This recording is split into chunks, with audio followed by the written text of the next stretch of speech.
So the war between Israel and Iran is continuing, and more actors are trying to get involved. Now we have President of Turkey Erdogan, or Turkey Erdogan, trying to sort of threaten to the European countries that if there is no negotiation with Iran, if this is not prevented, this is not stopped, there will be a wave of migrants going into Europe and would destabilize the region. So that's one of the things we can discuss today, but we have a few more other news. There was an attack, I think, early in the morning in the south. It looks like Iran is targeting Beersheba at the moment. I think one of the missiles hit, but as far as I'm aware, there were no injuries. So thankful for that. Joining me today is Yar Reichel. Welcome to the Daily Objective. Yar, any thoughts from you since you were on yesterday, both about the I'm assuming you didn't have a siren, so, since I think it was just in the south. Yeah, in my area, central Israel, quite surprisingly, it's been quiet on my front. Uh, the north and the southern parts of Israel were had some alarms, unfortunately, but relatively to a war with Iran and to all of the scenarios we were getting ready to, and justly so, this is a very good situation as of now. Yeah, so let's get into some of the news. So, as I mentioned, Iran targeted Beersheba. Uh, it looks like we have one more sort of good news from the Israeli hackers or Israeli hacker group or Israeli aligned hacker group. I cannot really pronounce it. Goshenke Darande, maybe. Uh, Send me the name and I'll sure. And they claim they've seized 90 million worth of currency from company it accuses of evading Western sanctions on nuclear program, meaning cryptocurrency. So Iran has been trying to evade sanctions in any way they can, and apparently they have been targeted by this hacker group and were stolen more than $90 million worth of currency. So that's great to see.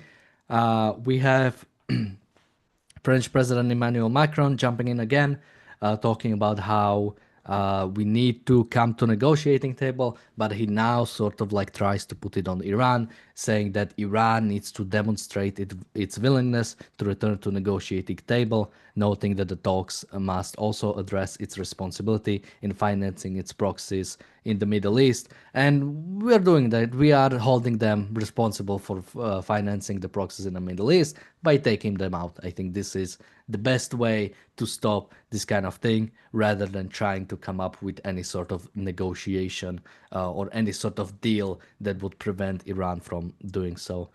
Yar, any comments on I think it's just ridiculous, the premise that evil can redeem itself by coming to the negotiation table. And that's what implied by the message of Macron. Bad Iran, but if you come to the negotiation table, you'll be the good guys. So that's like complete moral relativism and zero moral ground and zero sense of objective morality. And that's very unfortunate. There was also another target elimination in Tehran. I think it's believed to be another nuclear scientist, but I'm not sure if we have a definite confirmation yet. And Iran's foreign minister Abbas Araghchi, I need to checked his names before, has said the United States is complicit in Israeli aggression, even if it does not directly participate.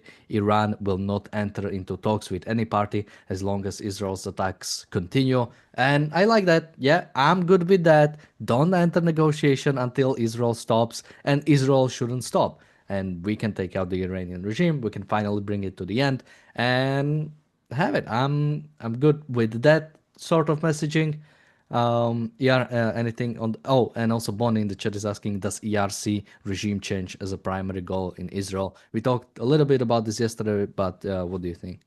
I think Israel wants a regime change. I think Israel is doing some actions towards this goal. I think Israel is not doing enough. And also, I think uh, Israelis, like the Israeli leadership, doesn't think it would be very likely due to decades over decades of indoctrination over the Iranian people. I've had a discussion with an Israeli who is like he has a he's he's leading a group of Israeli liberals in the sense that they promote freedom and liberties, and he has a connection to some high-ranking Israelis, and he basically said, "Listen, we should." I think he said he thinks that removing the regime is quite unlikely, and that we should just focus on destroying all their capabilities and making sure we can always go and have a real superiority over Iran. So whenever they try to make themselves stronger, we just attack them. And I told him, listen, that's like you're looking at it in a pretty narrow sense, and you're ignoring that Iran is a big sponsor and is the backbone of global jihadism in Europe, in the United States, in Israel, surrounding Israel. So if you want to survive as an Israeli and if you want to live a good life long term, there is no alternative other than the removal of the Ayatollah regime. And now it is the best opportunity we would ever have. It's now or never in a sense. Uh, like if we cannot do it now, we will not be able to do it after a ceasefire or an agreement or whatever. Like if we cannot do it now when we're actually in a war, there is no way we'll do it later. Like it will be way more difficult. And I'm talking about the moral sense. We have the capabilities. In the moral sense, if we're not giving ourselves approval to do what is necessary now when there is active war, the Israelis would never give themselves the approval to do it in the future when it will be quote unquote peaceful and quiet. Yeah, I mean, sort of, we could easily compare it to Gaza. Israel had the moral right, well, first of all, moral right to not even get out of Gaza. But since as soon as they got out, it pretty much had the justification, moral, both moral and sort of like security justification to go back in. But it had to wait until October 7th for finalists to do something, and it's a sad state of the world, the fact that you have to wait until your people die, and also a good number of your people die, for you to actually be able to get some international recognition that you can do something, and also even internal recognition that you can do something, right? It's when it came to, or when it comes to future of Gaza, the Israeli society is still split. It's not split on Iran. It's very much supportive of the Iran strike. But again, we are 1 week into it. There needs to be, some future. There needs to be some goal that can be achieved, and then we go back. It cannot be that at some point we get stuck and we have no idea what we actually want to do. So with regime change, there is sort of like a clear goal. Taking out Khomeini, it's a clear goal. You can actually judge, you can actually achieve, or possibly achieve, if Trump's words are to be taken, that we know where he is, that can be achieved. So yeah, absolutely, steps need to be taken, and steps should have been taken a long time ago. You don't have to wait until Iran develops nuclear weapons for you to actually do something about it. I've recently watched on Piers Morgan, Konstantin Kisin, and Dave Smith were on to debate, and Dave Smith was talking about how them developing nuclear weapons is not a justification for Israel to strike. Like, we allowed Soviet Union to develop nuclear weapons, we allowed China to develop nuclear weapons. And these are the same people who talk about how we cannot support Ukraine because Russia has nuclear weapons, and we cannot like fight with another nation that has nuclear weapons. So it's really funny that he would go out of his way to say that no, nations can develop nuclear weapons, and then we can never fight nations with nuclear weapons. Yeah, It's like yeah. it's like somebody having one kind of cancer, and then he finds out he has two kinds of cancer is in the same time, and he says, "Oh, okay, I already have this one kind of cancer, so it's all right. I can handle two kinds of cancer as well." It's basically the same. Like it's the failure to identify evil. It's the failure to stand for objective morality. It's the willingness to sacrifice yourself for others and sacrifice your nation's security uh, for uh, for the tyranny's quote unquote rights to self-determine yourself as such. Yeah, so let's cover sort of the main topic, or at least the title of this live stream, which is Erdogan sort of talking to the European nations, saying if there something doesn't happen, then this is going to be bad. There's going to be a migration crisis, maybe sort of alluding similar to the Syrian refugee crisis, and Europe is not ready for this. So, I mean, I keep hearing, we have been hearing this from the Kremlin for a week now. I think recently the spokesman for Kremlin, Dmitry Peskov, has also said that Middle East is, in quotes, jumping into an abyss of instability and war. Because Middle East is known for its stability and peace right before this happened. I mean, it's really ridiculous. You have Yemenis killing each other. You have Syrians killing each other for over a decade. Hezbollah, Hamas, Houthis have been attacking Israel since October 7 and before. You had all of that has been happening for a while, but now that Israel is responding, now this is instability. Now you're introducing this real problem. Actually taking out the source. All of those conflicts that I've said have either direct source or major part of its source coming from Iran. So the Assad regime, well, now it's gone, but the Assad regime did have support from Iran, the Houthis, Hamas, Hezbollah. All of them are getting their funding and support from Iran. Iran has been the destabilizing force in the Middle East since the revolution. They are the ones who are doing so. How is Israel taking them out? The problem. How is Israel taking them out? What is destabilizing the region?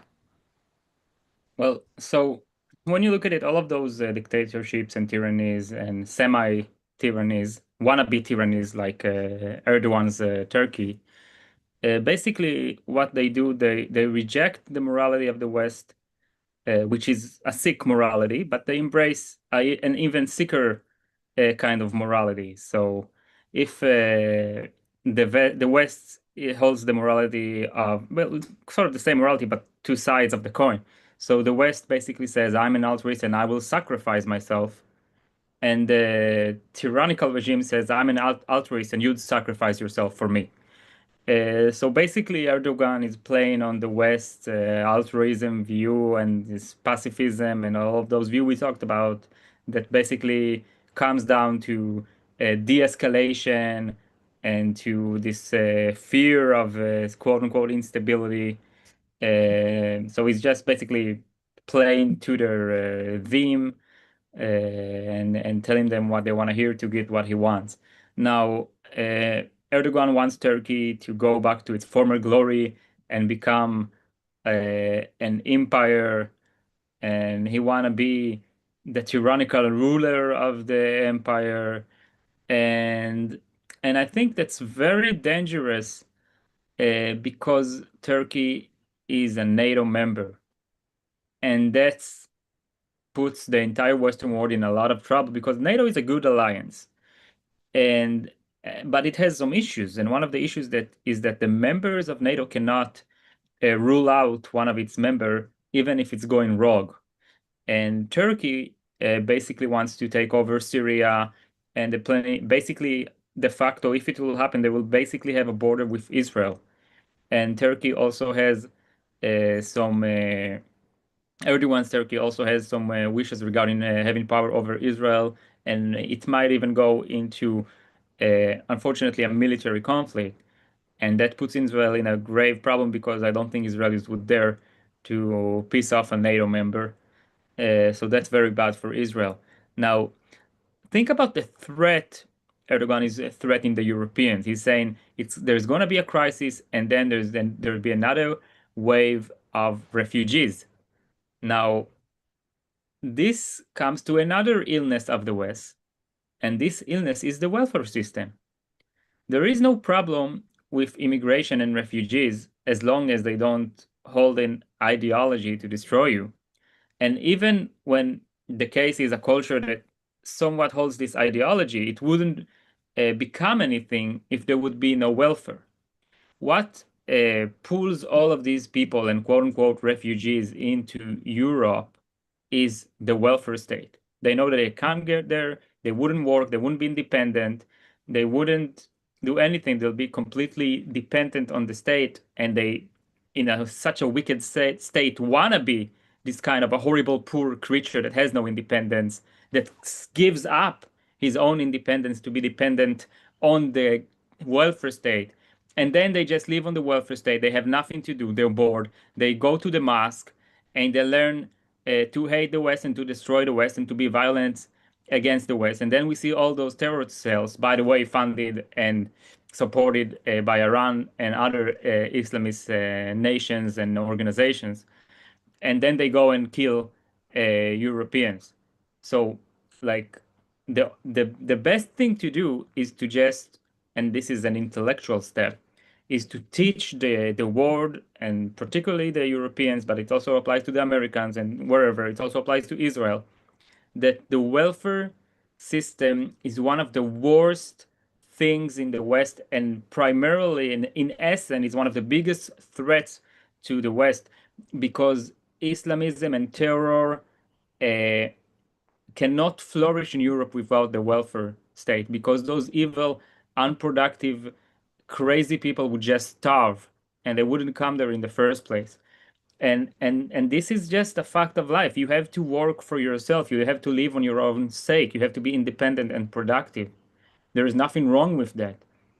The moral inversion of making the independent man fund fund the parasite, and it comes to such a level that the parasite wants to kill him and destroy him, yet the independent man still has to fund him, is is bizarre. And this also applies to humanitarian aid. Like, you send this welfare money to the terror state itself, so the ruler would have more power and will be able to hold these people hostage without them uh, making like turning over this horrible regime.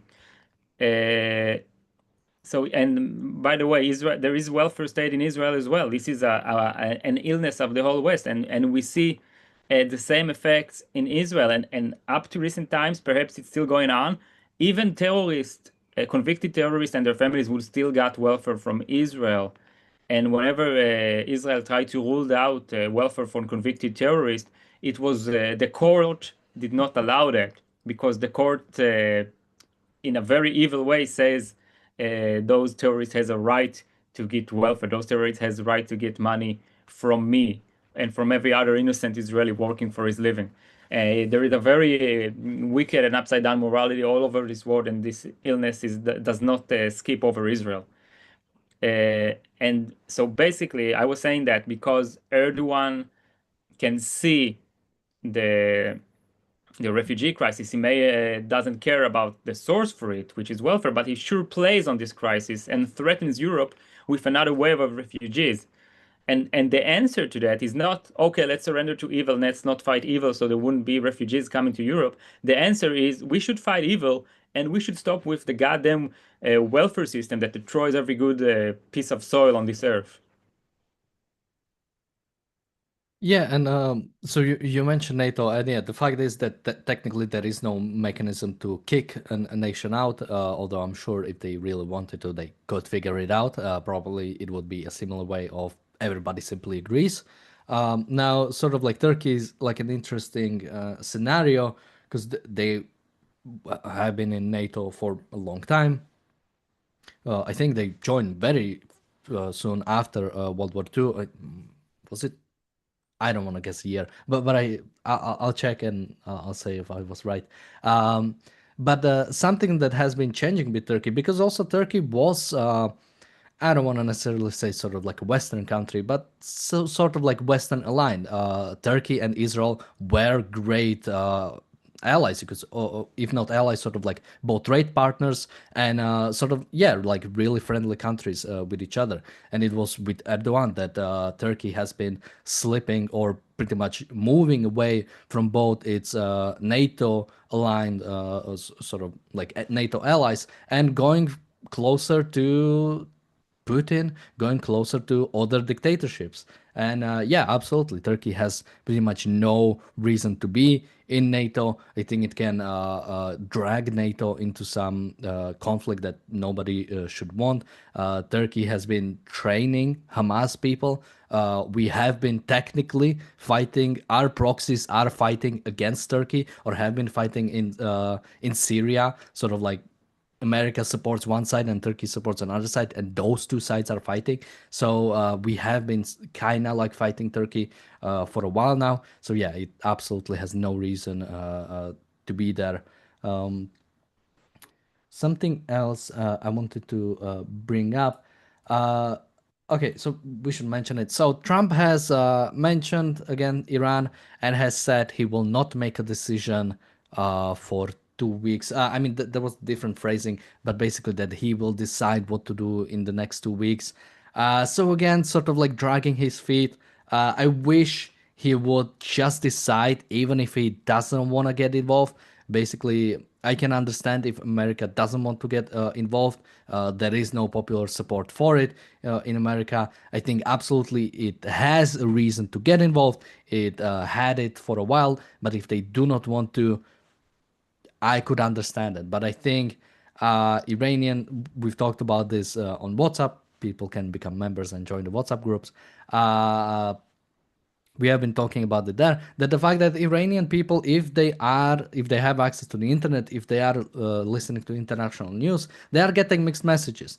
The message from Israel has been relatively consistent. I think it was, at first it was about, we are coming in and we will take out the sites, the nuclear sites. We'll also attack the sort of the military capabilities of Iran, and then it slowly switched into, we are considering regime change. We will attack police stations. We will attack anything upholding this order. We will target Ayatollah.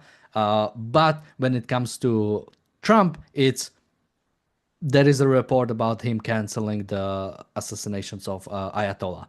Now he's unwilling to make a decision.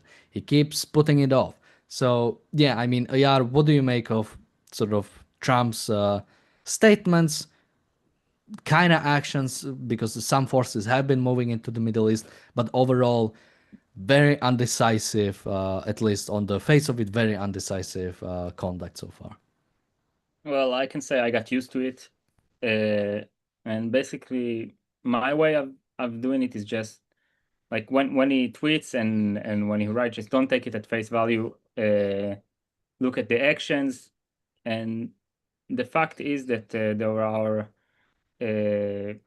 carriers and how do you call it, like airplane carriers come into the Middle East. As of now, in the region, there are three carriers, two American and one British carrier, as far as I can tell. And that's a good indication. I think there is another value of this weird situation, is that as long as Trump keeps sending those conflicting messages regarding negotiation or attack, meanwhile, it stalls the whole process against Israel attacking in Iran, because I assume in some stage, basically, like nations of Europe and the Western world will be like, okay, Israel, you went too far. It's time for you to stop and do whatever. And as long as Trump keep like shifting the focus towards like, will the United States join or not, it keeps Israel free to act and do what it needs to do in Iran.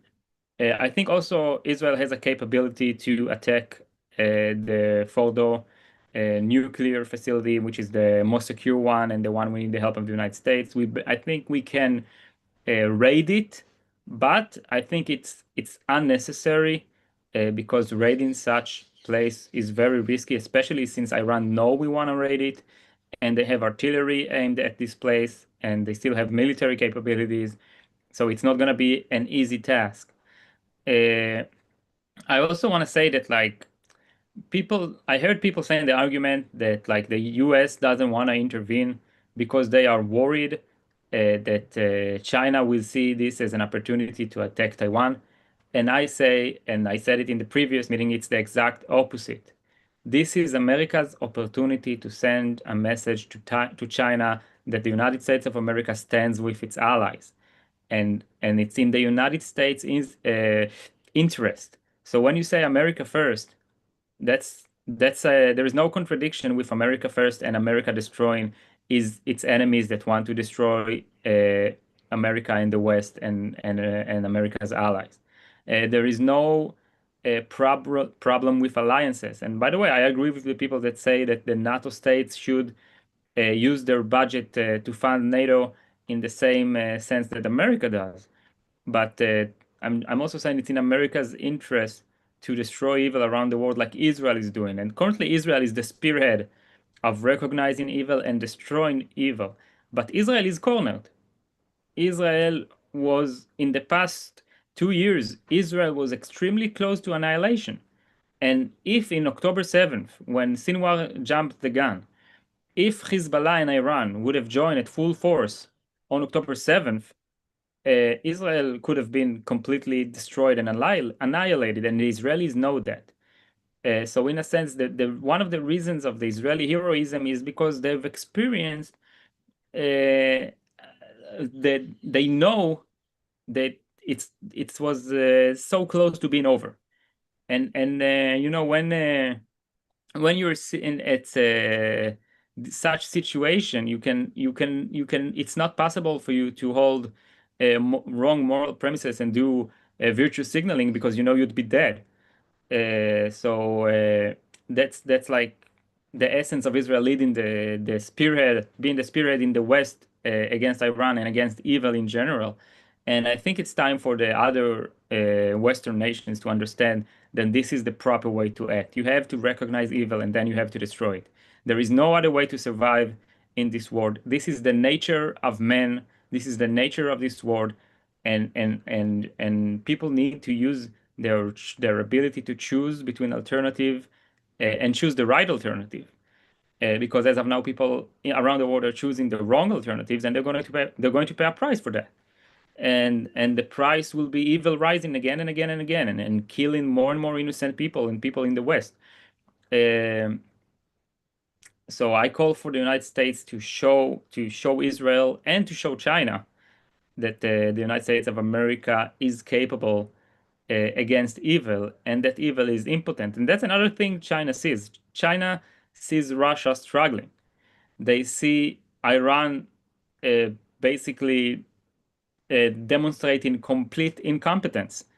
And China is worried. China is afraid. So now it's the time to show them it's not going to work for them. If the United States would leave Israel alone in this regard, or it would be a contradiction. It would be basically United States acting against its interest. So this is my message in this sense. We have a super chat from Bonnie. Thank you so much. Super chat from Doscode, or Dascode.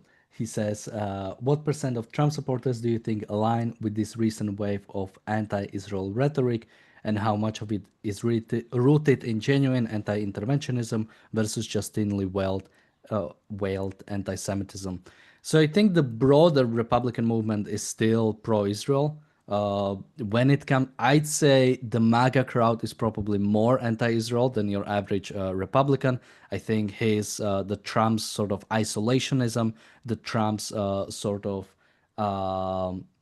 even maybe on the extremes, I think you could find anti-Semitism in certain crowds. But what percent? That's hard to say. I think I'd say still even the MAGA movement is sort of broadly probably pro-Israel. Now, what that actually would mean, I don't think even Republicans are currently very supportive of any actions against Iran. It is simply for some reason it's just unpopular decision, but absolutely needs to happen and should have happened a long time ago. Iyar, what do you think of this? Uh, I think most Republicans in America either pro-Israel or don't care. And there is a small minority of anti-Semites, and unfortunately, it's a trend. And hopefully this trend would not last. Uh, it's for me, it's very anti-American to be anti-Semite because America, in essence, is the land of the free, is the land of equal rights in the proper sense of the term. And to come and ethnically or racially or religiously uh, divide this country and to just like by the way, before Israel came into place, the United States filled the role of Israel.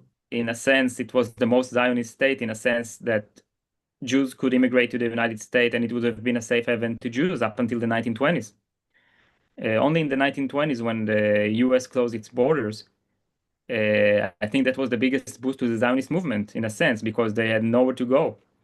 And that's boosted basically the Israelis moving, the Zionist Jews moving to Israel from Europe and from the Middle East because they had nowhere else to go. So they said, okay, the United States closed its gate. I guess the notion and the idea of making our own state is a pretty good idea.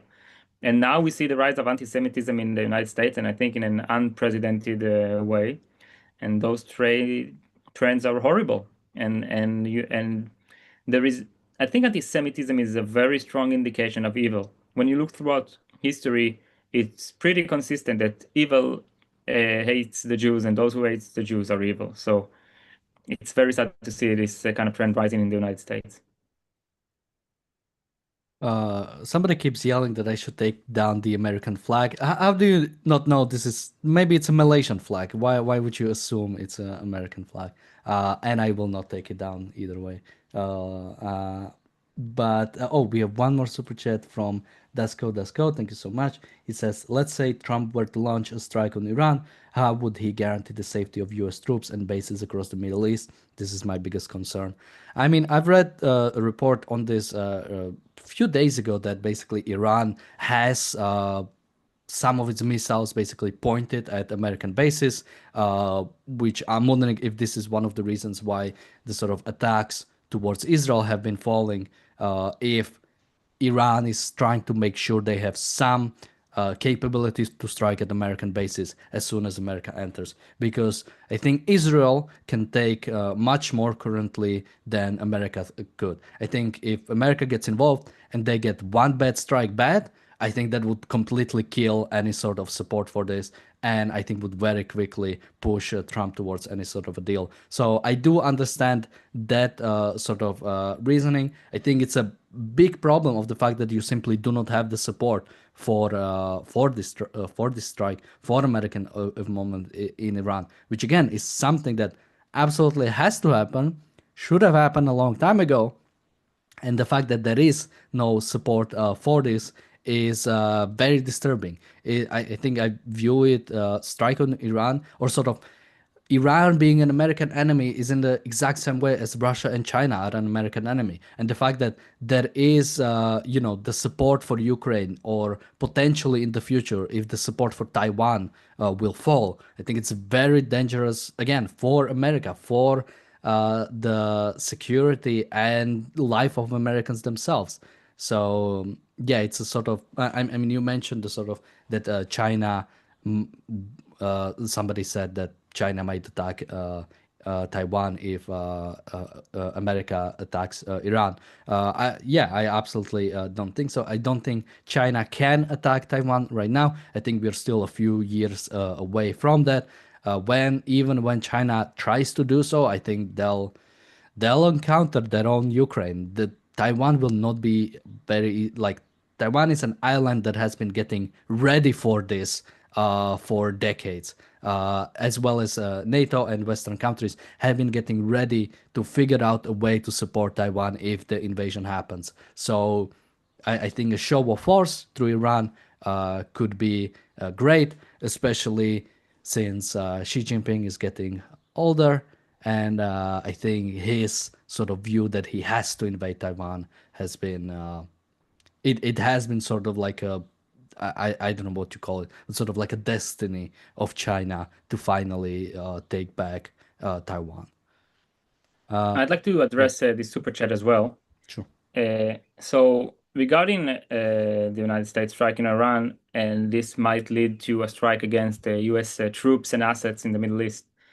Well, this is certainly a risk, and I am not light-headed about it. And those risks are pricey.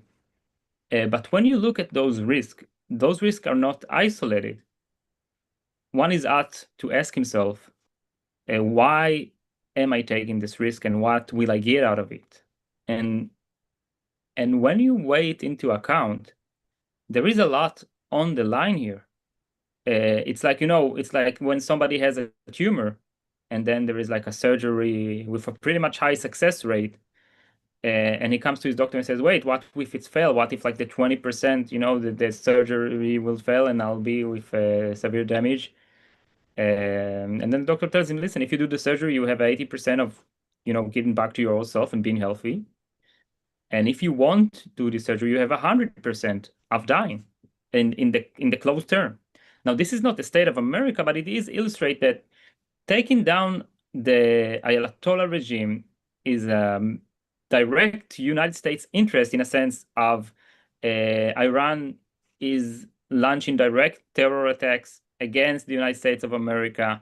And once again, I remind they also stood behind 9/11. And also, as I said, the United States of America has an interest to demonstrate to China that they stand with their allies and that whatever dictatorship and tyranny that attacks their allies get decimated. And that's very important. And yes, I think the United States should take this risk, and I'm not lightheaded about this risk. This is a very if the U.S. troops will be hurt due to this attack. This is very bad, and also another reason for Iran to pay the price. Because by the way, a risk of force, as Harry Binswanger says, is using force.